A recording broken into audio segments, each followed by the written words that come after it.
This is WWE superstar Drew McIntyre, and you're listening to the WWE Podcast. The champ is the one that everybody wants, me. Becky Lynch is going to WrestleMania. Claymore! Austin 316 says I just whipped your ass. This is my iron. You're going to acknowledge me. All right, it's time to talk Monday Night Raw. That took place from Nashville, Tennessee last night, and what a massive Raw it was, considering the star power on the show and considering it felt like a Monday Night Raw after WrestleMania. It really just had that vibe. Did it live up to expectations? Well, I think yes and no, and I think there was some good things on the show, some disappointing things on the show, frustrating things. I mean, it's a mixed bag as always, but generally I was positive on the show as it just had that really fun vibe for the first time in a long time. And we got Punk, we got Orton, we got Cody declaring himself the number one entrant. Well, the first one to declare himself in the Royal Rumble. So that was a big deal. And as we shift our focus to the Royal Rumble, there's a lot to look forward to, a lot of possibilities, and a lot of different matchups that we can take a look at as coming down the line. Now, if you guys haven't joined us before, I want to welcome you to the WWE Podcast. I know a lot of you have joined us over the weekend for the PLE of Survivor Series. We had a massive jump in downloads, and that's to be expected usually, but this was, I would imagine, largely due to Punk. And if you're joining us for the first time, I'd like to welcome you. And if you want to get rid of those pesky ads, patreon.com/WWE podcast is the way to go for $1 a month or a 7-day free trial. You can get yourself an ad-free experience. If you're like, oh my God, another ad. Well, we can get that solved for you. And it's Patreon or Apple Podcasts or WWEpodcast.com. All of that and all those places offer ad-free experiences. I know I had a lot of you who have joined and said, oh, the ads, there's too many ads. Well, there's your solution. I mean, if you think the ads are going to get better, it's not going to happen. It's just, I mean, hey, sorry that, your free content can't put some ads in it like every other media consumption platform in the world, right? Hulu has ads. YouTube has ads. If you want to get rid of the ads, you pay for it, right? So it's the same kind of concept on all podcast platforms or for all podcasts across the board, right? So I just want to adjust that. I know that the ads are, they're not fun to listen to, but there's ways to get rid of it. So let's get into Monday Night Raw as we, again, touched on a little bit here, but I want to dive again into Punk, and I don't want to spend the whole show on Punk. I don't want to talk too much about it because I feel like the last 3 shows I've done have been really heavily focused on Punk, and rightfully so. This is a massive, monumental return, and by the way, I will be attending Monday Night Raw next Monday night in a very camera-prominent position, so keep a lookout for me. I may be annoying you with the sign if I don't get it taken away by security, because last time I got away with it, but this time I'm in an even more camera-prominent position and camera-consistent position, which may lend itself to be annoying to the home viewer and may get myself kicked out. Well, my sign anyway, not me. But all right, well, but Punk, let's just dive into him quickly, and then we'll talk about Orton. We'll talk about the World Heavyweight Championship. We'll talk about Drew McIntyre cutting his head open on a headbutt, which I always love when that happens. As long as they're okay. I do love blood every once in a while in wrestling. It just adds so much. But it was unintentional. And let's talk about Punk, though, quickly. So, CM Punk, we were advertised throughout the entire night. He's kind of have a live microphone in his hand. He's going to be here live. He's going to be talking. What does he have to say? Because, let's be honest, that is the biggest hook for Monday Night Raw was, what does CM Punk have to say after nearly 10 years away?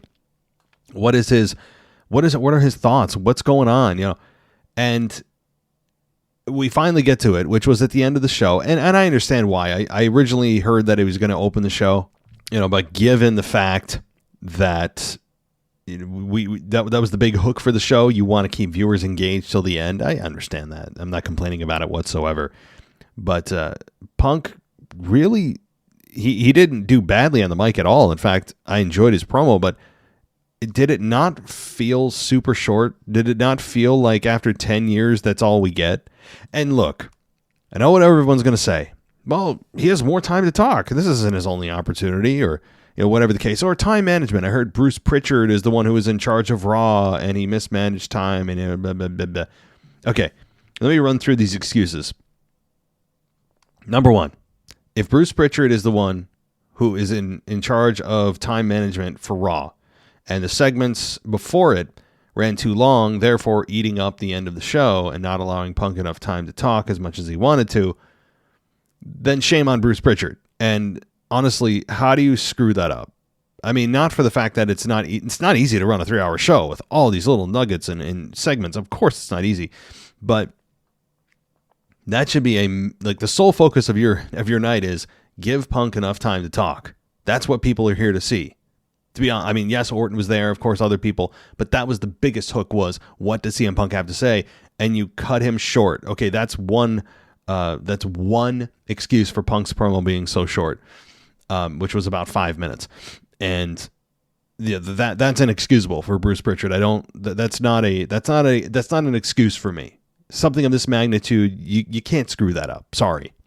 Also, if it's because, well, he has more time to talk. Yeah, he does.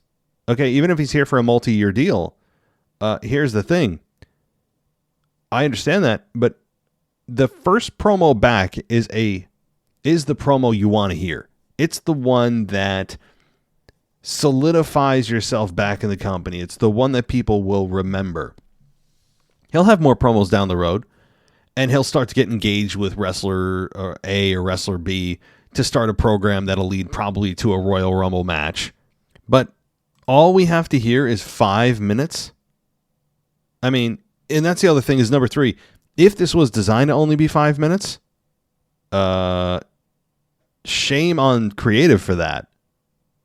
I mean, you're telling me 10 years of thoughts in his head and things that we could hear from Punk, and we get 5 minutes? Why?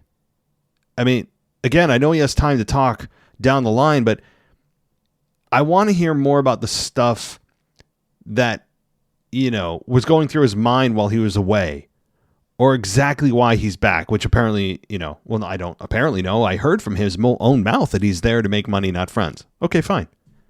He didn't say that live on the microphone. He said it to the camera. I have no problem with that. That's fine with me. It doesn't bother me. But if that's the case, if he's here to just make money, fine. He did say Punk did say that this was, kind of a cheesy thing to say, but he feels like he's home. He said that the best in the world is back and standing in the middle of the ring, live and in living color in Nashville. And he said that, everybody has welcomed me with open arms. Well, almost everybody, I think alluding to Seth, but didn't say him by name. And Punk said that they're all afraid of setting the bar to an unattainable level, and that he has the bar in his back brass. I think he said the brass ring in his back pocket. He said some people are afraid that when they wake up tomorrow, they will have come to terms with the fact that their best efforts to be the best in the ring, best in the world in the ring, on the microphone, and even on commentary isn't just false, it's a lie. Because the best in the world is back and standing in the middle of the ring, as I said. So basically putting himself over as still saying he's the best in the world, which, you don't just, after 10 years, still have that title. That's a continuously earning title. You don't just get it and keep it, like Ronda Rousey calling herself the baddest woman on the planet when she hadn't had a MMA match in like 10 years, and she's still calling herself that. It's kind of more than past its shelf life. But fine, Punk wants to use that. It's what he's known by. Fine. But to say that he's the best on commentary, I have my I could debate that. Is he the best on the microphone? I think John Cena has something to say about that. Is he the best in the ring? I think a whole plethora of guys have something to say about that. I mean, it really was about putting himself over a little bit. Again, I'm not crapping on the promo. He did a kind of a nice throwback to the pipe bomb promo. He kind of had, talking about in this ring, on this microphone, even on commentary, nobody can touch me. Remember that? We all do. So it was a nice kind of throwback. And it is kind of surreal looking at him in the ring, thinking about all the times, all the years that have gone by that, he'll never come back, him crapping on the company, all that. And he, no one attacked him. He didn't interrupt anybody, so we still don't know who his first opponent's going to be. I would hope that it's revealed maybe next week, selfishly, because I'll be there.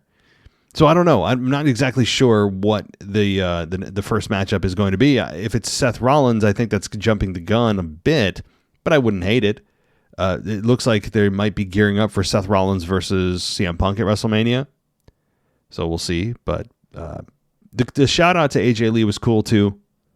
There was a massive chant for AJ Lee, and that was cool. There was a moment where we're thinking, wait, is AJ here? Okay, never mind. So, okay, well, I'm going to kind of move on from Punk here because I'm kind of punked out a little bit. Not that I am not going to want to see him or interested to see what he says, but just talking about him, it's been a bit exhaustive over the last few days of just like everything is Punk. This reaction, that reaction, talking about what he's talking about. So let's move on to another individual, and that is the beginning of Monday Night Raw. And we did get Randy Orton, and Randy Orton got a massive pop. He said that sounds like a few of the fans missed him. And he said, "I'm back for as long as I can stay here." Meaning, translation, until my body gives out, I'm going to do this. That's what that means. So I have the internal desire that's going to forever be there, but my body's going to tell me when it's time. That's really what that was about. But he then, of course, sadly gave in to the corporate mandate of welcoming us to Monday Night Raw. And then he received a welcome back chant, and then Orton said that his time away gave him some time to think. He said one thing he never had a chance to do was compete in War Games. And he said that his, quote, dear friend Cody Rhodes invited him to be in the match. And, of course, he accepted. And which also makes you think, like, if Randy Orton didn't get a call from Cody, was Orton just going to sit on his ass, get himself in incredible shape, but then just to sit there? But I digress. Orton also mentioned the match creator Dusty Rhodes, because, of course, we have to, and said he was able to be a part of history and make a moment. Orton said that's what it's all about, but he also came back because he has unfinished business and said it's with the bloodline. Orton said he's made a career out of putting people on the shelf and said he might be able to forgive, but he can't forget. He said he had a bag full of receipts waiting for the bloodline and emphasized that he means every single member. Orton said those receipts will come in the form of the 3 most dangerous letters in all of sports entertainment, which you guys know what those are. And then Rhea Ripley came out, and she got a pretty negative reaction, and she welcomed Orton back and then praised him at Survivor Series. And she said she didn't think he would team with someone who tried to end his career or have his long-awaited return upstaged.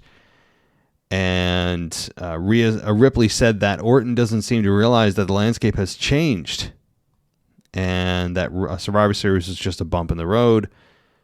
And she spoke about the titles that the faction holds and said that if it wasn't for Orton, Damian Priest would be the World Heavyweight Champion.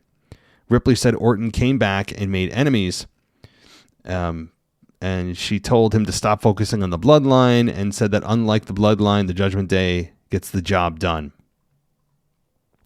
So Orton then had the line of the night, which you could put on t-shirts now and print thousands of them. Orton said that he watched the product for a while he was out, and it was all mommy this and mommy that. And he said, well, guess what, Rhea? Daddy's back. A Who's Your Daddy chant came out, which was great. Orton delivered it perfectly. And I actually was hoping he would RKO Ripley, but we all know why that can't happen. The invisible force field of womanhood. But, that was still in the back of my mind. Like, if Rhea attacks Randy, would he do it? Let's hope so. But it was a Dominick Mysterio and JD attack from Orton from behind on Orton. And JD was wearing a neck brace. I like that. He fought them off. And JD did get a RKO. And Dom slipped away. And then we got an announcement of Randy and Dominic for the main event of Raw. All right. The jelly roll. Do I even want to? I don't really care. Who the hell is Jelly Roll, by the way? I've never seen that dude in my life. And is that what Akira Tozawa is doing now? Is that a dance? Oh, wait, what is that? I guess it's oddly, strangely entertaining. I don't, but I also don't know who the hell Jelly Roll is. Is he some kind of country singer? Is he? I'm not really. I don't know. Anyway, we got a tag team turmoil match. The winner gets a shot at the Undisputed Tag Team Titles. This match felt like it was an hour long. It felt super long, but that's not a bad thing because we did get a lot of really good wrestling, and specifically from the Creed brothers, who, this match was designed for them. Now, the eliminations went as follows. Akira Tozawa and Otis were eliminated by Johnny Gargano and Tommaso Ciampa, DIY, in 3 minutes. The End of Sheer, Veer Mahan and Sangha, they were next. They were roughed up by DIY, but the End of Sheer ended up being eliminated by Johnny Gargano and Tommaso Ciampa in about 5.5 minutes. So, sorry, DJ. Julius Creed and Brutus Creed were out next, and this is where they really took over. And they eliminated the DIY, Johnny Gargano and Tommaso Ciampa in about 11 minutes. The New Day then come out, and they were eliminated by Julius Creed and Brutus Creed about 18 minutes into the match. And Ludwig Kaiser and Giovanni Vinci ended up being the final eliminated team by, again, the Creed brothers in 25 minutes. And that means that the Creed brothers are earning a shot at the Undisputed Tag Team titles. If you remember, the Undisputed Tag Team title holders are the Judgment Day's Damian Priest and Finn Balor. So, should be a really, really fun match when this happens. And it really is really all about the Creed brothers, who, I got to say, as good as they are, the crowd didn't give a damn.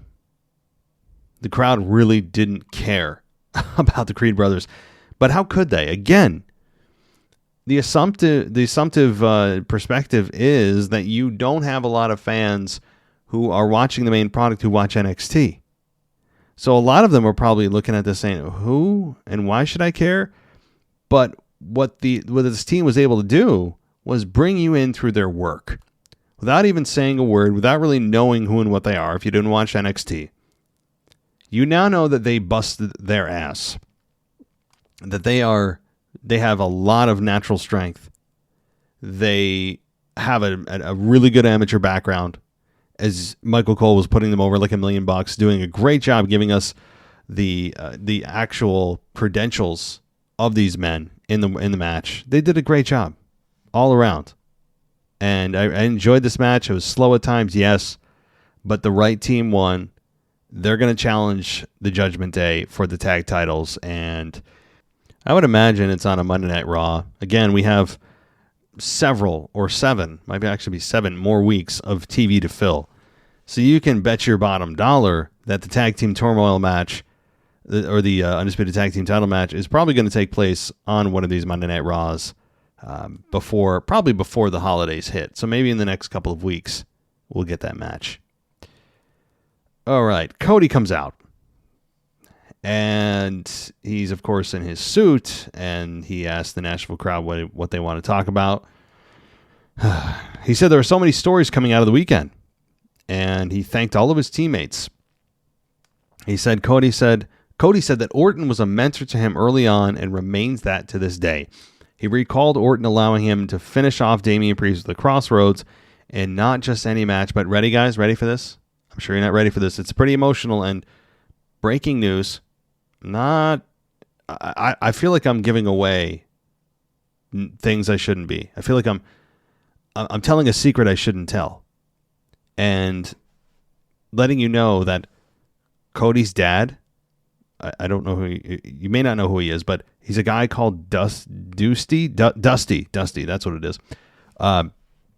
Apparently, Dusty was Cody's dad, and he created this War Games match.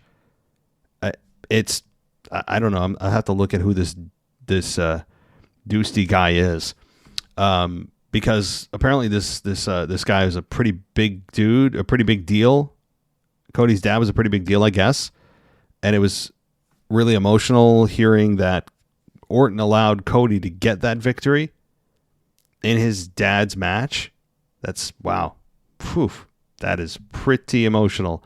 So we learned a lot there. If you can't feel the sarcasm in my voice, feel it, absorb it. There's a lot of it.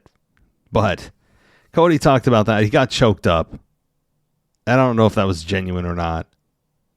But anyway, I'll move on because I'm going to go on a Cody rant. But he did say the other story was the return of CM Punk. And Cody said nobody knew it was going to happen. Seriously? Nobody knew? Except half the crowd in Chicago that were chanting CM Punk. Except the majority of the internet that were speculating about CM Punk's return the moment that he was gone from AEW, and we looked at the calendar and said, wow, Survivor Series is in Chicago. I wonder. And even Punk himself slipping at times. Yeah, but boy, no one knew, Cody. Nope. Anyway, he said nobody knows what's going to happen, and that's why everyone's tuning in to hear what he has to say. And Cody welcomed Punk back. And he said with all the news being made, he wanted to make himself some news as well, and he said that he knows he said fans know him at this point and there's only one destination for him, and Cody said that he was granted authority by Adam Pearce to announce that he's the first person to declare for the Royal Rumble. Well, okay, so Cody has to be the first one to declare. He has to be the one to get the victory in War Games. He has to be the one to bring in James. So he has to be the one to bring in Randy Orton. He has to be the one to make the save all the time for all of the babyfaces getting beat up by the Bloodline on SmackDown. He already became the Undisputed Tag Team Champion with Jey Uso for a hot minute, right? But also beyond that, the logic that you have to get authority by Adam Pearce to declare something. No, because everyone else that's going to declare themselves for the Royal Rumble match are not going to get cleared by Adam Pearce to do so. I have this problem every year that all you have to do is just declare yourself, and I keep going back to, if you guys have seen The Office, and I make this reference every year, but Michael Scott declares himself bankrupt. And one of the more famous lines in the show, he says, "I declare bankruptcy." And they're like, Michael, no. That's not how it works. Right? There's a process. There's paperwork. You can't just declare yourself bankrupt. And it's kind of the same thing with the Rumble match. But except this time it's in reverse, where you just declare yourself and you're in. But why wouldn't everyone who wants to be in the Rumble just declare themselves quickly then? It's kind of first come, first serve. I would do it instantly. Anyway. Shinsuke Nakamura then aired a video on the screen and said Cody is a brave hero who won his battle. He added Cody wants to finish his story, but he needs to set him free and awaken him so that he can evolve. Nakamura said he was very patient, but he's done waiting, and I will bring chaos to you. Nakamura in the ring now approached Cody from behind, waited for him to turn around, and sprayed red mist in his face. Cody sold the effects of the mist, and then the referees gave Cody a towel. And so Cody was the one that Nakamura was targeting all along. He's the one that he had his eye on, and I think this is going to be fun. I think it's also Cody's final stop before he gets into his WrestleMania mode targeting Roman Reigns. So this is most likely Cody's final side opponent, final detour, if you will, before we get to Cody targeting Roman Reigns and we get to Roman and Cody part 2. That's my best assumption, but it's going to be fun while it lasts. Is Nakamura going to win? I think we all know the answer to that. Nakamura's here to lose, but it'll be entertaining at least to see the pre-tape promos and the matches, because you know that these two are going to work very well together, and I'm looking forward to it from that perspective. Because if you go into this with the expectation that Nakamura could win, well, I think you're going to be sorely disappointed. But all right, let's go on here to Bronson Reed versus Ivar with Valhalla. Bronson Reed beat Ivar, or rather fought Ivar to a double countout in 8 minutes and 40 seconds. And so Bronson Reed and Ivar continue to play stalemate with one another. And WWE has yet to give us a definitive winner of that matchup. And I think that's fine. They're two big guys. They're not exactly going to be sitting there doing Hurricane Ranas, right? They're not going to be doing 619s or Canadian Destroyers, right? Like, that's not their type. And I have no problem with this. They're power for power, very similar body types, and they just continue to brawl with each other. And security guards and producers ran out, and I had no issue here. I mean, a pull-apart brawl.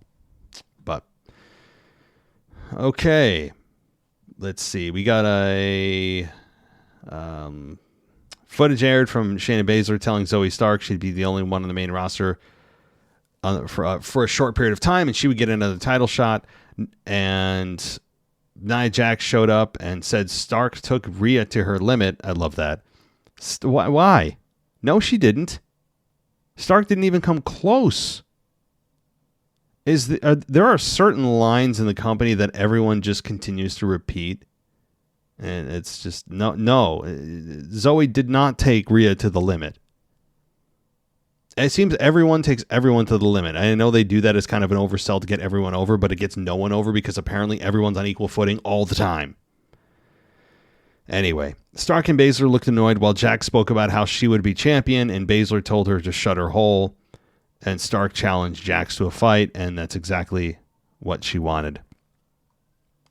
Okay, so this was a Nia Jax Zoe Stark matchup, and Nia Jax beat Zoe Stark in 9 minutes. So the finish of this was Stark going up to the top, and she was cut off by Jax, who executed a Samoan drop and followed up with a senton, and Jax dragged Stark to the corner and hit her with her Annihilator before getting the victory.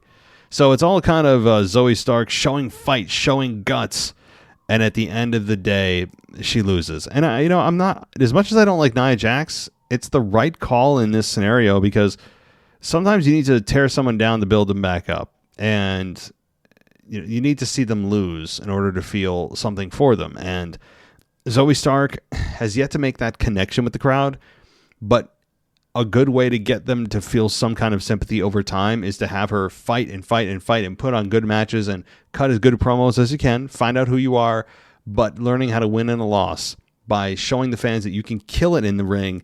Even if you do come up short, you start to carve out some goodwill with fans and know that when they see you, they're going to get a really good match. And then in the meantime, start to do some slow character development. So, okay.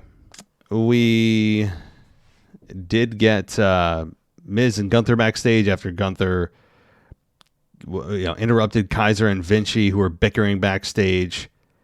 And The Miz recalled Gunther stating at Survivor Series press conference that he expected his next opponent to come challenge him face to face. And Miz said, "Well, here I am." And Gunther asked him if he was sure about that, and Miz said he was, and they said said that they both know he can take the Intercontinental title. And Gunther credited Miz for coming prepared for a fight, and Gunther said Miz belongs in the ring, just not with me. And they walked away. Okay, so we might get the Miz, we might not. I would think that we probably do. Again, lots of TV time to fill. You could go back to this rematch at any time, so I wouldn't rush it. You can honestly even make a argument for a main event of a show with this matchup. You could, if Seth's not defending his title. But all right, let's see. Seth Rollins then came out, and this one I was really interested also to see what Seth's reaction was going to be, what his what his take is on things with Punk, or if he would even address him directly. And he kind of did. He did tell the fans to get it all out and chant CM Punk. And he said he didn't want to spend one more second or ounce of energy on, quote, that hypocrite. He said that instead of talking about someone who doesn't matter at all, they should talk about the title that he has spent the last 6 months turning into the most important title in the entire industry. I dial that back, Seth. Is it? Is it a title that WWE didn't want to acknowledge actually came from the World Heavyweight title? The most important? Because you held it for 6 months? I would argue, Roman Reigns is obviously the most valuable. It has like 3 titles melded into one, apparently, at this point, with multiple lineages overlapping others. And at this point, it's just a mess to try to track those lineages of WWE, the Universal, but like it got melded into one, and then it was undisputed. Like I don't know how this all is going to work out in the end. I don't know if that's something that WWE even cares about, but that is certainly a more important title, prestigious title than Seth Rollins is. Of course, he would argue, well, that title's never there, which it is, but it's behind the scenes. It does exist. It's just not on camera. So you could even argue the Intercontinental title is in some ways more respected than that world title right now. I'm not putting down Seth. He's done a great job, elevating this championship to the best of his ability, but let's be honest. Gunther commands respect, and Roman Reigns is on a legendary run. Like it or not, it's just kind of a fact. But that is an important title on Raw, and it is, by default, the most important title on Raw. It is, yes, but not in the entire industry. Let's dial that back a little bit. Rollins said he had to admit he wasn't feeling too good, but he was starting to get the itch. And this is where he said he's starting to get the itch to be a fighting champion again. This is another one of those canned corporate lines. On top of welcoming us to Monday Night Raw, on top of telling us that everybody's taking everybody to the limit, this is another one of, every babyface has to declare themselves a fighting champion. I've gone through time and again about why this is a bad idea for a long-term babyface, because of the fact that it devalues the belt itself, which is the very thing that we're told that all the competitors on the WWE's roster is competing for, are the championships. So when anybody gets an opportunity anytime, how is that exactly valuable again? If anyone gets an opportunity, I could literally tweet at you or X at you, whatever they call it now, and I get an opportunity for just mouthing off to you on Twitter. I could be laying in my bed and get an opportunity at the World Heavyweight title if I was a wrestler anyway. It's just, again, I'm a big Seth Rollins fan, and it's not Seth Rollins' fault. It's this ingrained, just habitual, unwavering ideology of all babyfaces must declare themselves fighting champions. And they can't see the forest through the trees here. That they don't understand the downside of that. You can be a fighting champion without being a coward, but also having respect for the championship. Gunther is a perfect example. I know he's a heel, but you can't tell me the Intercontinental title doesn't feel ultra important right now. As much as I don't like the design of the belt, it's a championship that represents respect. Gunther is the epitome of respect. He always talks about respect. He doesn't back down from a fight. He almost never cheats to win. Gunther is the epitome of a championship, respecting a championship, with also not being a coward. See, they feel like it has to be one or the other, and it doesn't have to be. It can be a middle ground. All right. I'm on a bit of a soapbox. Let's move on. McIntyre came out, interrupted Rollins, and he said that it had been a crazy time, and that McIntyre wanted to shake Rollins' hand and congratulate him. And he said he wanted to get back to focusing on the World Heavyweight Championship and not on Jey Uso. And McIntyre asked Rollins if he recalled what he told him after the last match. Rollins said that it was something about, after I beat you at Crown Jewel, you'll have no one to blame but yourself. and it would be the best thing that ever happened to you. McIntyre said that he was right. He recalled Rollins for being down at one point during their match. And this is where Rollins, after McIntyre said that, he wants a rematch and Rollins agreed, Rollins did say he would defend the title on next week's Raw in Albany, New York. McIntyre said Rollins is the champion and therefore he calls the shots. And McIntyre asked who the match would be with. And Rollins was very hesitant to say who it was before McIntyre learned that it was Jey Uso next week. McIntyre looked upset, and McIntyre hit him with a headbutt that ended up splitting his head open.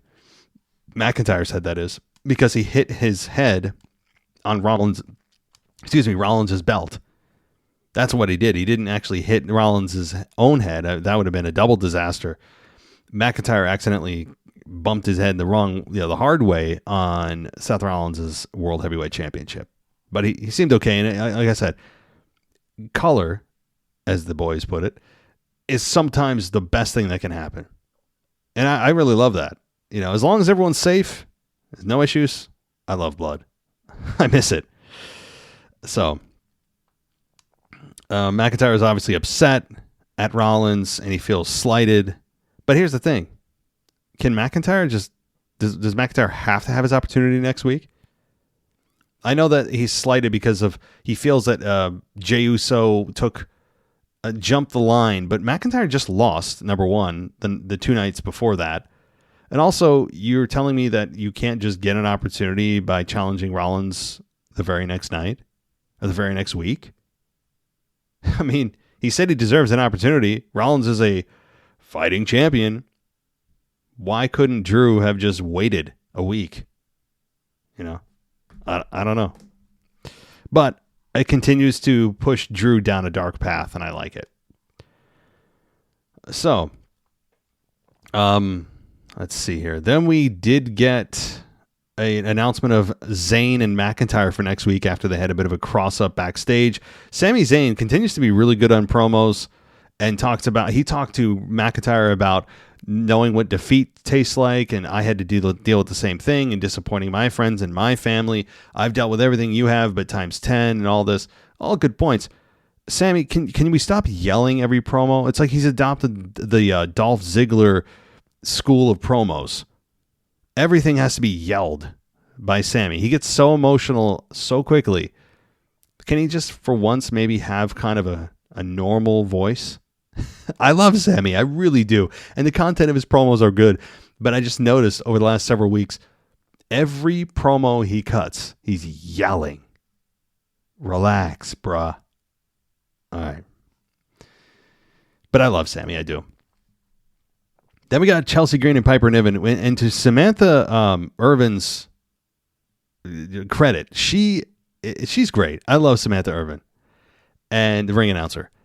She announces Chelsea Green, and I can't even do it, but in that kind of annoying Chelsea Green, like she does it in this kind of just annoying tone that Chelsea talks about herself in the third person as. It was just a great touch. I love Samantha. She's so good. But Chelsea Green and Piper Niven versus Tegan Nox and Natalya took place here for the women's tag team titles. And the match ended in 8 minutes and 40 seconds with Chelsea Green and Piper Niven beating Tegan and Natalya. And it was Niven hitting Nox with a running crossbody and pinned her. So that was that's how it ended. And I enjoyed it. I really did. And I enjoyed it for what women's tag team wrestling standards are. Not in the sense that, oh my God, it was the best match of the night. No, I enjoyed it for the fact that, number one, we actually started to focus on the women's tag titles again. The key there is going to be consistency, which is seemingly the antithesis of saying women's tag team titles. If someone came to you and said, say the opposite word or phrase for women's tag team titles, the correct answer is consistency. That's the right answer. And so hopefully that changes. And I think the women's tag titles need to be showcased, nearly every week. Put in the minds of fans, at least, or in the conversation, or in a backstage segment. So I don't need a tag team title match every week, but that is something that I think is important. Okay. Backstage, Jey Uso was approached by, or rather Jey Uso approached Orton, and he said, he wanted to talk to him before he found, him. In other words, Jey was trying to find Orton before Orton found Jey. And he said that, he heard what he said about receipts for the bloodline, and he said Cody gave him a second chance by bringing him to Raw, and he's trying to do right while leaving the past in the past. Orton said he understood. He said he'd been watching Raw and how Jey has had the back of Cody and others. Orton said that means something to him. He said they could let bygones be bygones, and that Orton said he has unfinished business with the bloodline, and as long as you're out of the bloodline, they're good. So, I really, if this is a sincere, and we don't know with Orton, because with Orton, you think things are good, and then wham, right? The beloved RKO gets literally out of nowhere. So that still could happen to Jey. And I actually still expect that to happen at some point. I can't imagine that Randy Orton is going to let this go. Because storyline-wise, the bloodline, which at the time was Jey and Jimmy and Roman and Solo, they took out Randy Orton. That means that Jey is owed a receipt. And I'd imagine that he's going to take the RKO and at some point and maybe just accept it. And they won't have a match, but rather it's just kind of, you had this coming. So I would imagine that's what's going to happen. But if this is a sincere apology in which they're actually going to not explore this with Randy Orton, and just all of a sudden he's so forgiving, you're forgiving for someone who participated in you being put on the shelf for 18 months. It's possible, but it's not probable with Randy. I think right now they have other plans for Randy and other plans for Jey, and they don't want Randy and Jey overlapping right now because there's too much else going on separately and other paths for those two. So eventually I think they'll come back together, and maybe they'll do a proper program. Maybe Randy will turn heel and Jey will be the babyface, which will be interesting because Jay's the one that put Randy on the shelf in the first place. But I don't think it's right now. I could be wrong. But you can't tell me Randy's not going to hit Jey with an RKO. It's got to happen. So next week is a World Heavyweight Championship match. Seth Rollins versus Jey Uso. And Sami Zayn versus Drew McIntyre. Now, this is where I guess you could say Jey Uso gets an RKO. There's an opportunity. And just thinking about it, maybe they won't do it, but maybe they do get the RKO out of the way, and Jey just accepts it, and they both move on and continue on their separate paths, and says, I was kind of owed it, right? So that's possible that Randy costs Jey here. But more likely, I think it's Drew McIntyre that ends up screwing with that match, even though he already has a match, presumably earlier in the night, with Sami Zayn. So I'll be in attendance for both of these matches. I really just believe that it's going to be probably Drew screwing with Seth in that match or after the match. Because Jey Uso's, let's be frank, Jey Uso ain't winning the world title on Raw next Monday night in Albany, New York. It's not happening.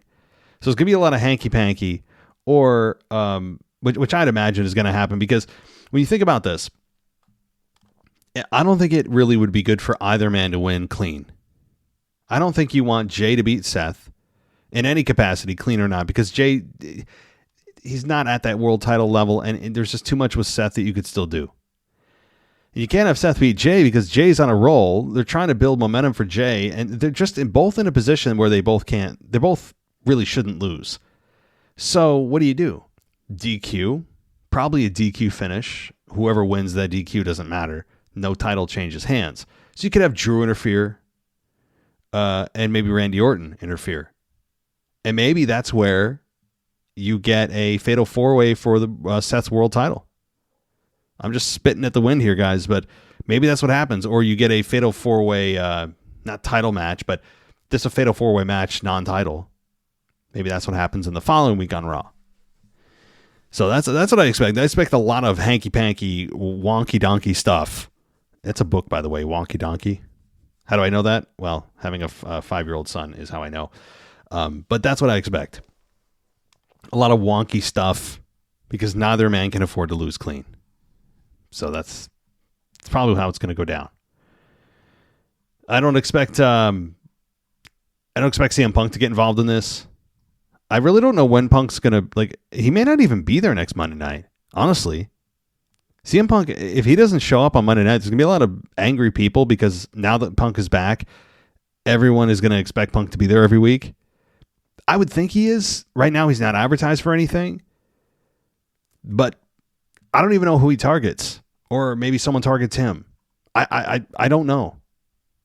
But okay, we then got Randy Orton, Dominick Mysterio, of which Randy beat Dom as expected in 9.5 minutes after an RKO. Really nice match here. God dang, Orton looks jacked. Good for him. The crowd was chanting one more time for the back body drop on the announce desk. We got Jelly Roll's interference, shoving Dom, which should have been a DQ, by the way, but it wasn't. Shoving McDonough, who just continues to be the ragdoll for the Judgment Day, which is so much fun to watch. And I love the neck brace.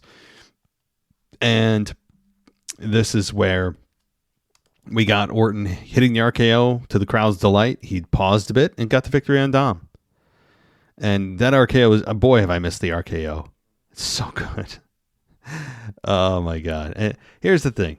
Dominick Mysterio is so hated that as much as I don't like to see Dom get too many clean victories over him, he's such a good heel and people naturally hate him so much that he gets his heat back so quick. He's like one of those trick candles on a birthday cake.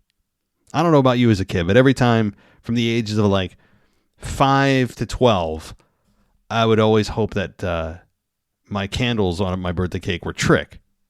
And that's kind of what the heat is for Dom. You blow it out and then it, quickly, bam, comes back. So I don't know. I thought about that. And by the way, I always knew it was a trick candle. Usually, this was the telltale sign. It was sparking a little bit. Like because they have to reignite again. It reignites itself. So that's how I always knew. And I always wanted to keep blowing it out until it stopped reigniting itself. I never got a chance to. It's like, how many licks does it take to get to the center of a Tootsie Pop? The world may never know. Okay, I'm going way off the rails here, but that is Monday Night Raw. And again, enjoyable show. The interaction with Randy and Rhea was fun, fresh. Dom and the rest of the Judgment Day automatically going after Randy makes a lot of sense. Jelly Roll, I could give a crap about. Akira Tozawa is mildly entertaining. The tag team Turmoil match was fun. And the Creed brothers really are just kind of a throwback wrestling group, wrestling tag team that I can see them doing a lot of really good things. So an overall enjoyable Monday Night Raw. Of course, selfishly, I hope next week is better. I will be there live. You guys get to check me out, hopefully 1 or 2 times on Raw. I'll be throwing a sign up. I pretty much landed on one side's going to say turn Cody heel.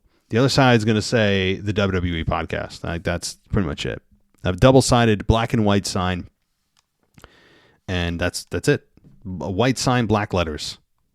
And that'll be that. Hopefully I don't anger too many people behind me who are going to say, put the damn sign down. I mean, you always have that stuff, right? Which I get it. I'm trying to respect people's views.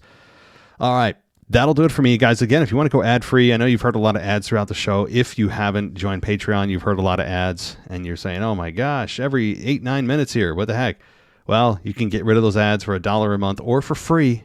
There's a free trial right now on Apple Podcasts and on the Patreon side of things. You get a 1-week free trial, which means you get 6 or 7 shows ad-free where you can say, much better, right? Patreon's the way to go. And Discord servers and everything else that's on there. Community chat. So much fun stuff. And I really hope you guys consider going there or just checking us out on Apple Podcasts. Another great way. So that'll do it for me. Tomorrow, here's the deal. I can already sense the mailbag is going to be overwhelming. So what I would plead with you guys, I know that everyone wants to give their 5 cents on every match that happened at Crown Jewel at Survivor Series. I understand that. You want to go match by match and give all your thoughts. If you do that, it's going to be like a 3-part mailbag, of which I have no interest in doing, and I have no time to do. So I would plead with everybody, please keep your questions and reviews concise. Get to the point, make your point, ask questions, because if everyone gives me a novel, number one, I'm not going to read them. That's not fair to everyone else, but also I don't want you wasting your time and then feeling, slighted by me because he didn't read my whole email. I'm giving everyone a fair warning, or rather a fair level playing field, not a warning. I'm not your dad, right? I'm just leveling the playing field. Everybody, please be concise. A couple of paragraphs, I think, should suffice. And if you read it and it's more than 3 minutes long to read, it's too long.